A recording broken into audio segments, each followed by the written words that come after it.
नमस्कार दोस्तों। अभिव्यक्ति चैनल में आपका स्वागत है। अभी तक अगर आप हमारे ये अंक सुन रहे हैं तो मैं निश्चित तौर पे ये कह सकती हूँ कि आपको साहित्य का जो रस है, जो आनंद है, वो अवश्य मिल रहा होगा। और कुछ एपिसोड्स में तो आपको ऐसा भी लग रहा होगा कि आप किसी क्लासरूम में बैठे हैं और जो आपकी समस्याएं उस समय नहीं सुलझी थी वो अब सुलझ गई।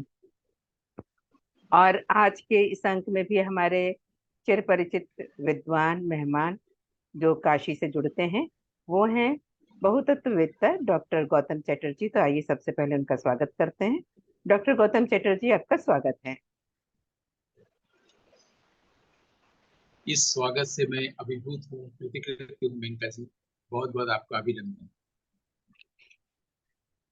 गौतम जी, आज के इस साहित्य के अंक में जब हम पढ़ने लगे और ये कहा जाता है कि साहित्य समाज का दर्पण है, तो आप कुछ भी पढ़िए, कोई कहानी पढ़िए, कोई उपन्यास पढ़िए, तो कहीं ना कहीं ये लगता है उसको पढ़ने के बाद कि वो चीजें हमारे जहन में बहुत देर तक रह जाती हैं और कभी कभी हमें बहुत प्रभावित भी करती हैं। तब मेरे दिमाग में एक बात ये आई कि जब हम अपने पुराने वेद ग्रंथ, महाभारत या रामायण जैसी चीजें पढ़ते हैं, तो वो आम जीवन में इतना प्रभाव क्यों नहीं डाल पाती हैं। हर कोई राम या कृष्ण या अर्जुन क्यों नहीं बन पाता है, या चाहे कहा जाए कि उस तरीके के आइडियाज जो आइडियल हैं हमारे लिए वो क्यों नहीं आ पाते हैं।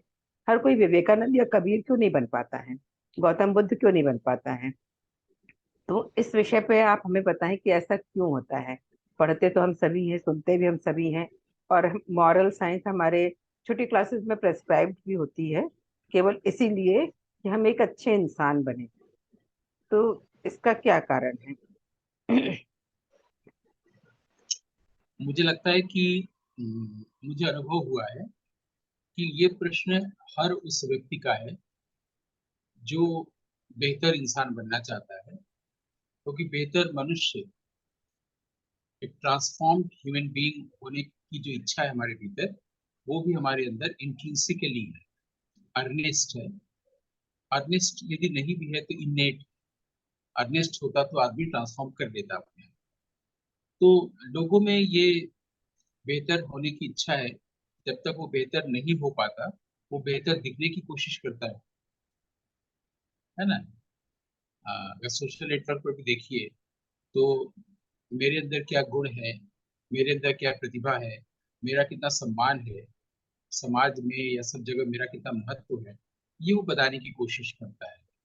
तो वो एक तरह का कॉम्पनसेशन होता है, एक तरह से क्षतिपूर्ति कर रहा होता है। उसके भीतर जो क्षति है, जो वो बेहतर नहीं है, उसको इस ढंग से कॉम्पनसेट कर रहा होता है। लेकिन उसके अंदर ये जो इच्छा है कि मैं एक बेहतर व्यक्ति बनूं या मुझे एक बेहतर व्यक्ति के रूप में जाना जाए, ये इन्नेट डिजायर है उसकी, आत्यंतिक इच्छा। इसलिए क्योंकि वो वास्तव में बेहतर है, बेहतर भी ना कहें, बेस्ट है। वास्तव में वो प्योर है, वास्तव में वो इमैक्युलेट है, अनटच्ड बाय द इम्प्योरिटी है वास्तव में।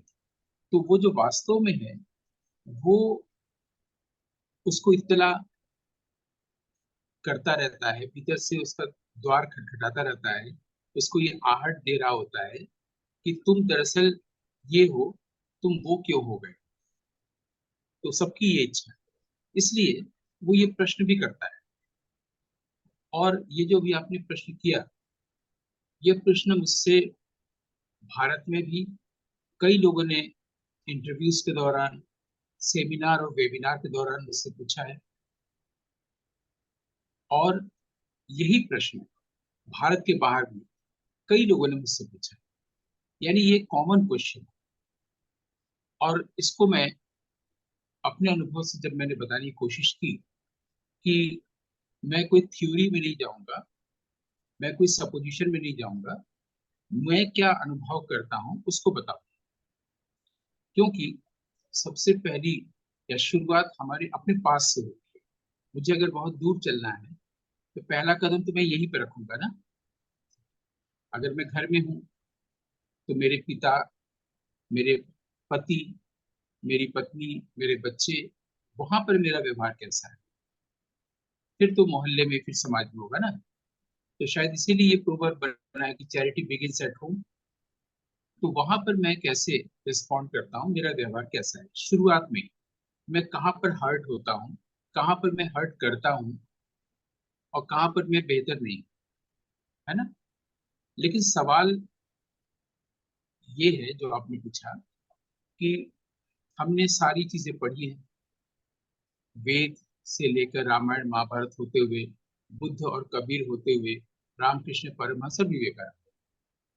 ठीक है, मैंने सभी को सुना है, मैंने कई बड़े विद्वानों को पास से सुना है, सामने से सत्संग किया है। हम्म, अच्छी बातें मैंने लोगों से सुनी है, सीखी है, देखी है, पढ़ी। लेकिन जो मेरा व्यक्तित्व है, मेरा जो व्यवहार है, वो वही है जो बचपन में था, जो युवावस्था में है, या उसके बाद तक प्रौढ़ावस्था में, थोड़े से मॉडिफिकेशन के साथ। बचपन में मैं अगर वायलेंट था, या मैं गुस्सा करता था, युवावस्था में भी गुस्सा करता हूँ, थोड़े से मॉडिफिकेशन के साथ। प्रौढ़ावस्था में भी मुझे क्रोध आता है, थोड़े से मॉडिफिकेशन के साथ। लेकिन मैं पूरी तरह से चेंज नहीं हुआ, पूरी तरह से ट्रांसफॉर्म नहीं हुआ। पूरी तरह से ट्रांसफॉर्म होना चाहिए, पूरी तरह से बदलाव होना चाहिए, पूरी तरह से मुझे एक खराब इंसान से बेहतर इंसान होना चाहिए। ये बात कहाँ से आई? ये बात तो राम और कृष्ण को पढ़ के आई ना। ये बात तो हमको रामायण और महाभारत के जो नाटक हैं, फिल्म है, या गांधी जी की पर जो फिल्म बनी उसको देख कर आई ना। ऐसा होना चाहिए, ऐसा है नहीं। तो इसको मैंने भी ढूंढा था, और मैंने अपनी किशोरावस्था में ढूंढा था, जब मेरी उम्र 15-16 साल की थी और मैं बीएससी में पढ़ता था। तब मेरे पास कन्फ्लिक्ट थे, और मेरी पहली इच्छा यही थी कि मेरे पास कन्फ्लिक्ट न रहे, बाकी कुछ हो चाहे ना हो।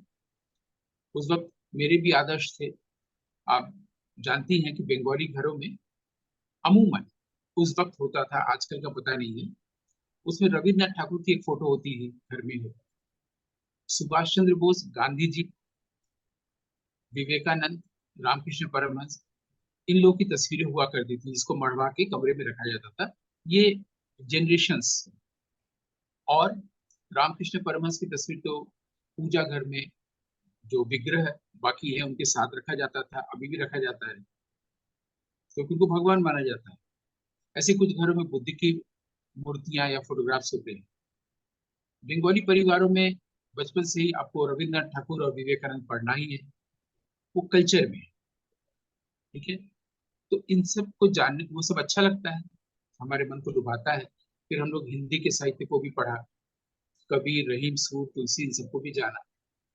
लेकिन मुझे था कि मेरे आदर्श तो ये लोग थे, गांधी जी, श्री अरविंदो, विवेकानंद।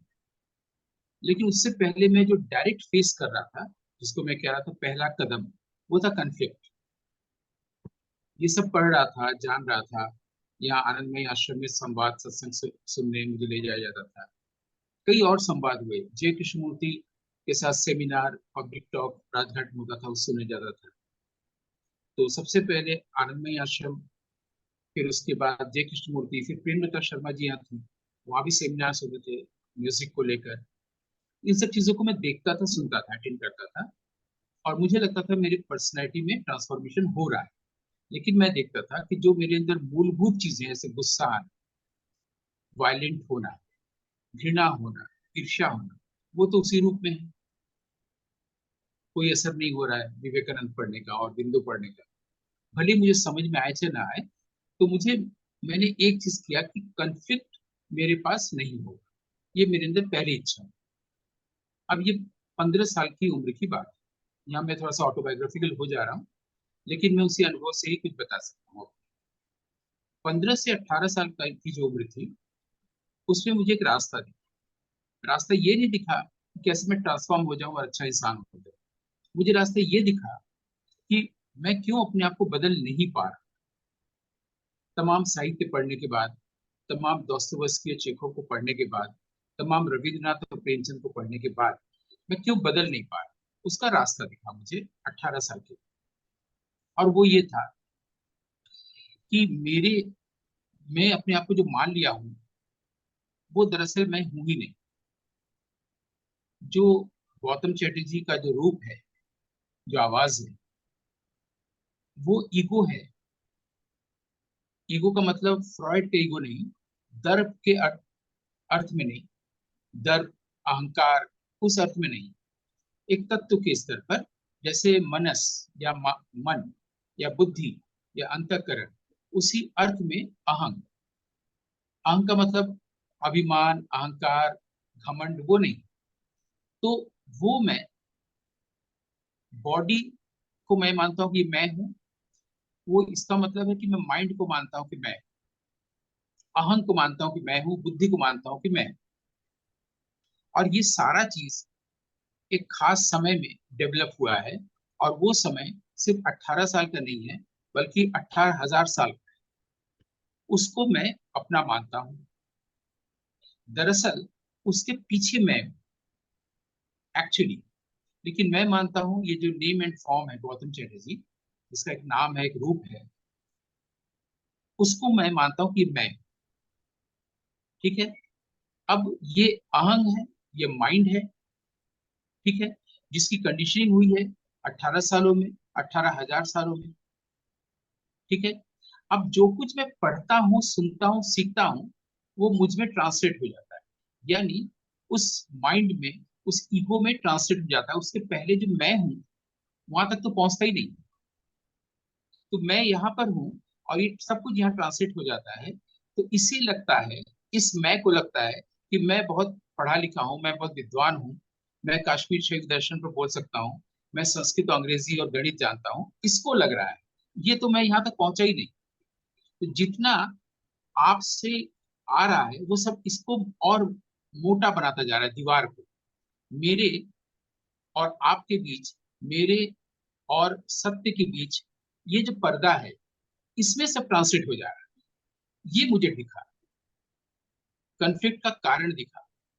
तो मुझे लगा कि मेरे और आपके बीच में अगर ये जो घूंघट है, ये जो पर्दा है, ये ना रहे, तो मेरे और आपके बीच में कोई दूरी ही नहीं है, हम लोगों में कोई सेपरेशन नहीं है, मेरे अंदर कोई कन्फ्लिक्ट नहीं है। कन्फ्लिक्ट तो तब होगा जब दो होंगे ना, दो ही नहीं है। ये 18 साल की उम्र में मुझे दिखाई दिया कि क्यों मैं अपने आप का रूपांतरण नहीं मेरा हो पा रहा है। क्योंकि मेरे और रूपांतरित होने के बीच में ये जो बाधा है, ये दीवार है, जो माइंड है, जो बॉडी है, जो ईगो है, जो बुद्धि है, इंटेलेक्ट। इंटेलेक्ट का इंटेलिजेंस से कोई लेना देना नहीं, है ना। यानी ये सब बाधाएं हैं। तो जो कुछ भी इंसान एसिमिलेट करता है, जो भी सीखता है, जानता है, पढ़ता है, ये भी जानता है कि ये करना चाहिए, ये नहीं करना चाहिए, वो इसलिए नहीं कर पाता है क्योंकि ये प्रश्न भी वो पूछ रहा है जो ईगो है। और उसके अंदर जो इच्छा आ रही है बदलने की, वो दरअसल वास्तव वाला है, जो वो है, जो नेम एंड फॉर्म नहीं है, जो शाश्वत है, जो हमेशा है, जो सत्य है, जो प्रेम है, जो कॉस्मिक इंटेलिजेंस है, जो अनबाउंड एनर्जी है, जो ब्लिस है ना। तो ये भीतर से उसके पास आहट तो होती है इस बात की, इसलिए वो प्रश्न करता है, लेकिन बदल इसलिए पाता है क्योंकि वो ट्रांसलेट कर दे रहा है सारी चीजों को इसमें। तो जितना वो जान रहा है, सीख रहा है, उसका ईगो और बढ़ जा रहा है कि मैं जानता हूँ। इसलिए उसको एक ऐसा तरीका लेना होगा जिससे, ऐसा तरीका जिससे ये ईगो पहले हट जाए, दीवार हट जाए। तो रामकृष्ण ने, विवेकानंद ने, बुद्ध ने, कबीर ने, सूर ने, जितने भी लोग हम लोग नाम लेते हैं, वो एक ही होता है। गांधी ने इस दीवार को पहले हटाया। तो कोशिश ये नहीं करनी चाहिए कि हम लोग विवेकानंद की अच्छी बातें पढ़ें, गांधी जी पर जो एटनबरो ने फिल्म बनाई है उसको देखें, दोस्तों या प्रेमचंद की कहानियों से शिक्षा लें, रामायण महाभारत से शिक्षा लें, योग, तपस्या, ध्यान आदि आदि करें। इसकी कोई जरूरत नहीं है। पहला काम है, ये जो बाधा है, जो हमें सीखने नहीं देता, उसको हटाएं। ये मुझे 18 साल में इतनी बात समझ में आई कि मेरे कॉन्फ्लिक्ट का कारण मैं खुद हूँ। और उसके बाद इसको देखने के लिए मैं 18 से 21 साल तक प्रैक्टिस किया, क्योंकि मेरे अंदर एक खोजी वृत्ति थी। और मैं तभी किसी बात को मानता था जब मेरे लिए वो घटेगा। मैं देखता था विवेकानंद ने ये कहा है, तो मैं इसको करके देखता था ऐसा हुआ कि नहीं हुआ, तो मैं इसको मान लिया। गांधी जी ऐसा कहते हैं, बुरा मत देखो, बुरा मत सुनो। मैं करके देखा, मुझे लगा हाँ सही बात है, तो मैंने इसको मान लिया। तो अब मुझे जो समझ में आई थी अपने अनुभव से कि मेरी बाधा मैं स्वयं हूँ। मेरी भव बाधा हरो, राधा नागरी स्वयं, एक पद भी है। तो इस बाधा को जब हटा दिया तो मुझे बात एकदम साफ दिखने लगी। अब इसको प्रैक्टिस करने के लिए कि सच मैं जो समझ रहा हूँ क्या सच है, तो इसको 21 साल तक मैंने किया, और 21 साल से लेकर अभी तक शरीर की जो उम्र है 21 साल से लेकर अभी तक, वो वहीं पर है, उसमें कोई फर्क नहीं आया है। यानी जो एक समय है, एक तो फिजिकल टाइम है कि हमको फ्रेंच सीखने के लिए एक समय 3 महीना 3 साल लेना होगा। मुझे यहाँ से भोपाल जाने के लिए या कलकत्ता जाने के लिए एक समय लेना होगा, तो फिजिकल टाइम है। और एक साइकोलॉजिकल टाइम है कि बचपन में मुझे यहाँ पर कंधे पर एक फोड़ा हुआ था, और आज 40 साल बाद मुझे फिर वहां दर्द हो रहा है, कहीं वो फिर से तो नहीं आ रही, जो डर है, ये साइकोलॉजिकल टाइम है। और उसी तरह एक और टाइम है जिसमें जो पास्ट प्रेजेंट फ्यूचर वाली जो मूवमेंट है, ये टाइम एग्जिस्ट ही नहीं करता। उस टाइम में आ जाना, और वो शाश्वत है, वो आने वाला पल जाने वाला नहीं। तो इस टाइम में होना, और तब अपने आप एक प्रॉब्लम को अगर सॉल्व करने की समझ आ जाती है, तो उस समझ से सारे प्रॉब्लम को सॉल्व कर सकते हैं, सारा कन्फ्लिक्ट हट सकता है। ये बात मुझे जो समझ में आई वो मैंने ऑटोबायोग्राफिकली कही उस जुबान में, जो कि ऑब्जेक्टिव नहीं माना जाता है। मुझे लगता है कि कारण ये है, और ऐसे ये चीज हट सकती है। हम दूसरे को आदर्श बनाकर हम नहीं सीख सकते हैं, क्योंकि जब हम किसी को आदर्श बनाएंगे तो वो होना चाहिए हो जाएगा, ऐसा होना चाहिए, ऐसा करना चाहिए। मुझे जो है वो घृणा नहीं करनी चाहिए, लेकिन मैं घृणा करता हूँ, मैं ईर्ष्या करता हूँ, मैं ईर्ष्या हूँ, मैं घृणा हूँ, और मुझे ईर्ष्या नहीं करनी चाहिए। नहीं करनी चाहिए का जो विचार है, जो आदर्श है, वही हमें सीखने नहीं देता। इसलिए हम फेस नहीं कर पाते हैं जो हमारा अवगुण है। अगर उसको हटा दें तो अपने आप ही तो अघृणा, अईर्ष्या अपने आप ही स्टैंड कर रहा है। ये शायद मैं आपके प्रश्न को थोड़ा सा अप्रोच कर सकूं। अब आप हमें ये बताइए कि एक कॉमन मैन जो आम आदमी है, उसने आपकी बात समझ ली, या बहुत सारे लोग जो है, हम लोग दूसरों के लिए बोलते हैं कि उनके में ईगो बहुत है, वो सुनना नहीं चाहते हैं, या अपने लिए भी हम जानते हैं कि ये चीजें होती हैं। लेकिन ये तो आपने बताया कि हमने 18 से 21 साल में ये कोशिश की कि हमारा ये जो बाधा थी वो हटे। वो वो अप्रोच अप्रोप्रिएट एक कॉमन पीपल के लिए क्या होना चाहिए, वो किस तरीके से इसको करे? इसका बहुत ही सरल सा एक समाधान है। जैसे मैंने कहा कि अगर हम लोग समय को समझते हैं, ये पास्ट है, प्रेजेंट है, फ्यूचर है। साइंस या भौतिक विज्ञान ये कहता है, या न्यूटोनियन फिजिक्स से कहता है कि जो हो चुका है वो अब नहीं हो सकता। ठीक है।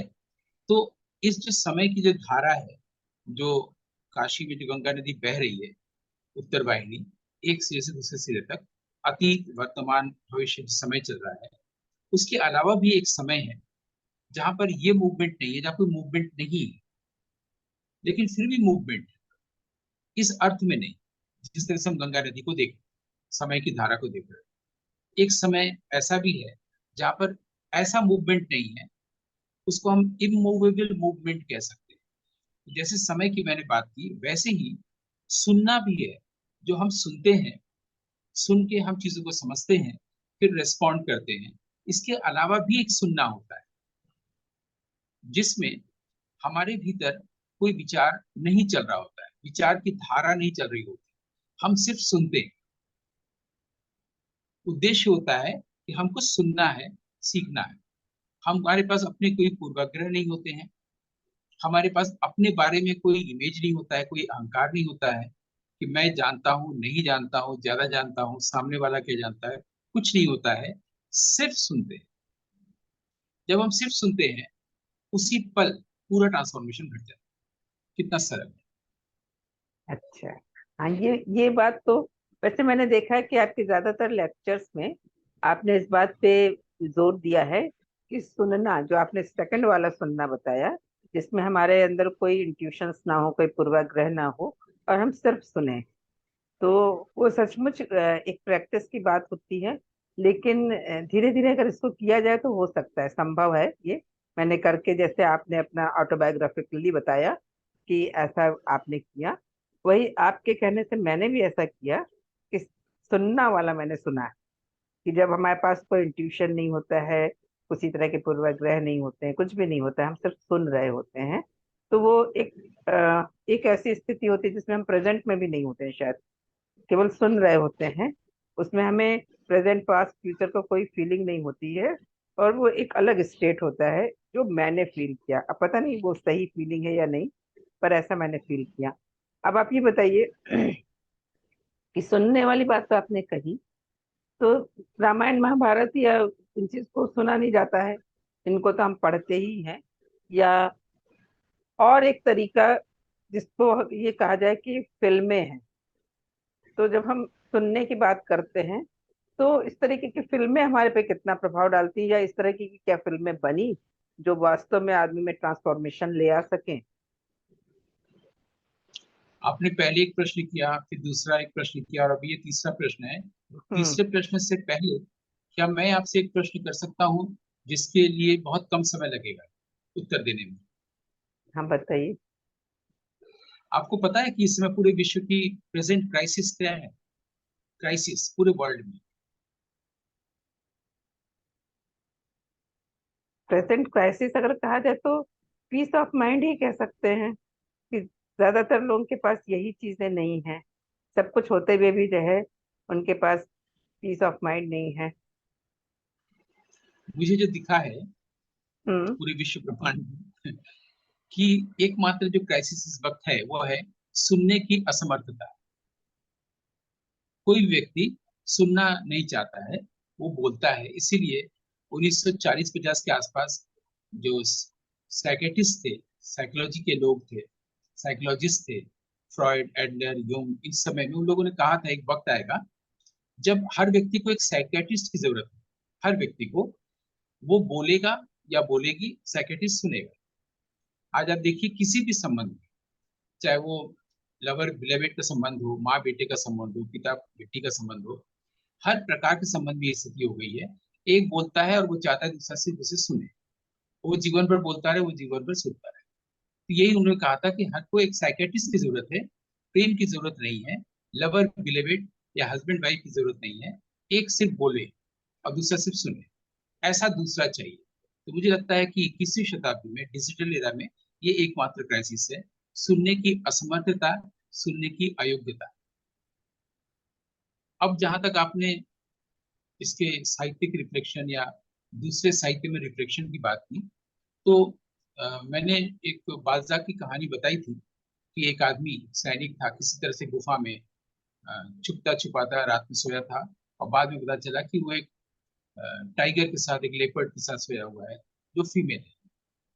अब धीरे धीरे दोनों के बीच की हिंसा कम होती है, प्रेम बढ़ता है, क्योंकि इसे भी लगता है कि कभी कहीं भी ये मुझे खा सकता है, और इसे भी लगता है लेपर्ड को कि कभी भी मुझे मार सकता है, इसके पास एक छुरा है जो छुपा के रखता है। तो जब होता क्या है, आप बनारस में कभी आइए तो किसी गली में जाइए तो आप गाय खड़ी रहती है, और एक व्यक्ति गुजरता है तो वो जगह दे देती है, और एक व्यक्ति गुजरता है तो वो उधर अपना सिर उगड़ती, वो डर जाता है, या कई बार लग भी जाता है। तो मैंने इसको समझाने की कोशिश की है कि जब मेरे भीतर भय होगा तो हम ये भय उसमें प्रत्यारोपित करते हैं, इसलिए वो हमारे ऊपर अटैक करता है। और जब हम उसके पास से आराम से गुजरते हैं, मेरे अंदर कोई भय नहीं है, तो वो हमें जगह देती है। ये मैं एक एक आदमी को समझाता चलता हूँ जब तक। तो ये जो है, मेरे अंदर भय का होना ही हिंसा है, जिससे हम उस गाय या बैल या सांड को हिंस्र बना रहे हैं। तो बालजाक की उस कहानी में उस आदमी के भीतर से जैसे जैसे हिंसा कम होती है, लेपर्ड से भी हिंसा कम होती है, और प्रेम, एक दूसरे के बगैर रह नहीं सकते, ऐसी स्थिति आ जाती है। साहित्य में मैंने इस कहानी का आपको एक बार एग्जाम्पल दिया था। फिल्म में भी ऐसा ही होता है। फिल्म में हम दो फिल्में बताना चाहेंगे संक्षेप में। एक है सीन्स फ्रॉम ए मैरिज, ये बर्गमैन की फिल्म है। उसमें दोनों में ही जो पति पत्नी है, शादी होती है, शादी के दिन ही वो लोग एक इंटरव्यू दे रहे होते हैं दूरदर्शन को, और कोशिश करते हैं कि उनमें वायलेंस ना हो, प्रेम हो, लेकिन वो वायलेंस का रूप आता ही रहता है और प्रेम पर उसका अवसान नहीं होता है। एक तो एग्जाम्पल दिया जिसमें ट्रांसफॉर्मेशन नहीं हो रहा है, इसका दूसरा भाग भी बना था इसी फिल्म का, सीन्स फ्रॉम ए मैरिज का। तो वो एक दूसरी चीज है। दूसरी चीज है एक और एक क्राइज एंड विस्पर्स, बर्गमैन की फिल्म, जिसमें तीन बहनों में से एक बहन को कैंसर हुआ है और कैंसर के दर्द को, तकलीफ को वो लगातार सह रही है। उसमें जो दोनों बहनें हैं वो अपने दुनिया में इतनी मशगूल हैं कि वो, उनके लिए वो आई तो है अपनी बहन के पास कुछ समय रहने के लिए साथ में, लेकिन वो साथ में रहते हुए भी साथ नहीं है, है ना, वो अपनी अपनी दुनिया में है। जबकि वहीं पर एक काम करने वाली परिचारिका है जो उसकी तकलीफ को बिल्कुल देख नहीं पाती कि कैसे हम इसकी तकलीफ को दूर करें, तो उसके सिर को अपने गोद में रख करके उसे अपने वक्ष के पास ले जाके इस तरह का फीलिंग देने की कोशिश करती है, जैसे हम किसी बच्चे को जब तकलीफ होती है, माँ उस बच्चे को एकदम फीडिंग कराने की स्थिति में ले जा करके उसको अपने सीने से लगा लेती है और फीडिंग कराती भी है, वो दर्द भूल जाता है। तो जो कैंसर पेशेंट है जो बहन, उसको वो परिचारिका अपनी गोद में रख करके उसके सिर को एकदम ब्रेस्ट फीडिंग के तरह से उस बच्चे की तरह से उसको लेती है और उसको थोड़ी देर के रिलीफ मिलता है। तो मुझे लगता है क्राइज एंड विस्पर्स देखने की कोशिश करें। बिल्कुल। अब जो है सवाल ये है कि जब हम ये सब जानते रहते हैं कि एक बाधा है और उसके बाद भी हम ये कोशिश करते हैं, तो उसमें बहुत कम है जो कबीर या अ, विवेकानंद या गौतम बुद्ध बन पाते हैं। और जो कोशिश करते हैं उनमें आप ही बताइए कि आपने जैसे अपने अनुभव से भी बताया, तो उस कोशिश में जो आप कहते हैं ना कि बड़ा मॉडिफाइड गुस्सा आता है और बड़े होते हैं, बच्चा छोटे में बहुत वायलेंट होता है, फिर थोड़ा मॉडिफाई होता है, लेकिन बेसिक नेचर जो है वो चेंज नहीं होता। तो उसमें और क्या किया जाए कि ये चेंज हो, मॉडिफिकेशन ट्रांसफॉर्मेशन जैसा हो जाए। उसका पहला तो स्टेप ये है कि हम पहली बात इसको चाहें। हम दरअसल चाहते ही नहीं, हम चाहते हैं कि अगर मुझे बहुत अच्छा डांस आता है तो मुझे और प्रोग्राम्स मिले, है ना। अगर मैं राइटर हूँ तो मेरी किताब छपे, मेरी किताब छपे तो वो पुरस्कृत हो। अगर मैं कुछ हूँ, विद्वान हूँ, तो मुझे पद्मश्री मिले, राष्ट्रपति पुरस्कार मिले। मैं अगर गायक हूँ तो मुझे प्रोग्राम्स मिले, मेरे पास और पैसा आए, मैं और समृद्ध हूँ। मेरा अपना मानना है कि 95% लोग चाहते ही नहीं ट्रांसफॉर्मेशन। ये पहली बात है। तो पहले तो उसके अंदर ये अर्नेस्ट एक डिजायर होनी चाहिए कि मुझे अपने आप को चेंज लाना है, अपने पूरे पर्सनैलिटी में चेंज लाना है, व्यक्तित्व में चेंज लाना है। वैसा नहीं कि हम ऑफिस जा रहे हैं और बहुत ही अच्छी भाषा में अपने वायलेंस को व्यक्त कर रहे हैं, है ना। तो ये नहीं होना चाहिए।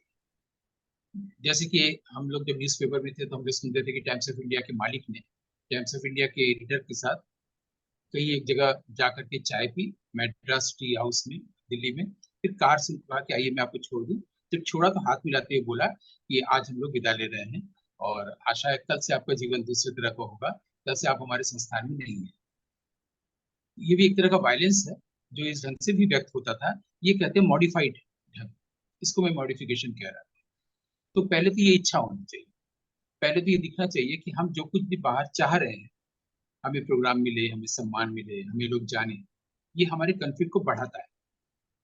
और हमारे जो बेसिक प्रॉब्लम्स है, कॉन्फ्लिक्ट, सफरिंग, दुख, उसको कम नहीं करता है, उसको बढ़ाता है।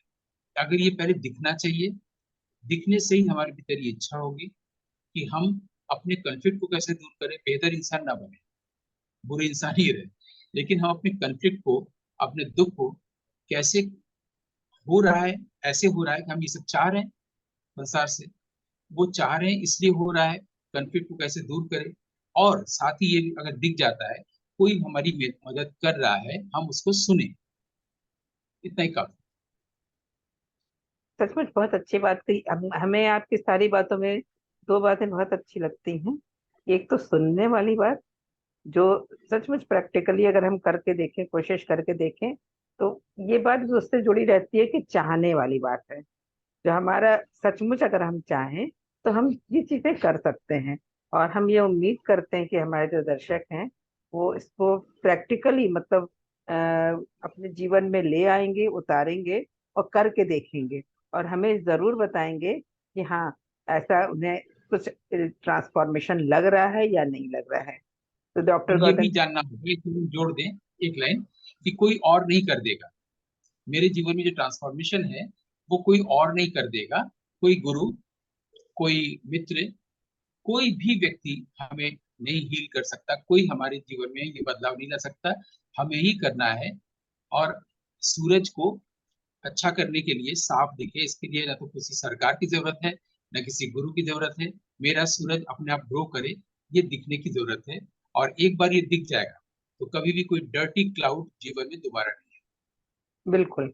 बिल्कुल, तो हमें अपना अपना सूरज हमें खुद जो है चमकाना है, खुद दिखना है। तो हमारे हमें उम्मीद है कि इस अ, अंक से, इस एपिसोड से हमारे दर्शकों को ये जरूर समझ में आया होगा कि हम सभी के अंदर एक अच्छा सोल है, हम सभी एक अच्छे इंसान हैं। बस अपनी बाधा को दूर कर लें। तो डॉक्टर गौतम चटर्जी, आप आए और आपने इतनी अच्छी बातें इस एपिसोड में स्पेशली कही, जो प्रैक्टिकली आपके जीवन में घटित हो चुकी हैं। तो हम हमें उम्मीद है कि हमारे दर्शक इस बातों का लाभ उठाएंगे और वो भी वैसा ही करने की कोशिश करेंगे जैसा आपने उन्हें बताया है। तो आपके इन सारे सुझावों के लिए और इन बातों के लिए हमारी ओर से और दर्शकों की ओर से बहुत बहुत धन्यवाद। है।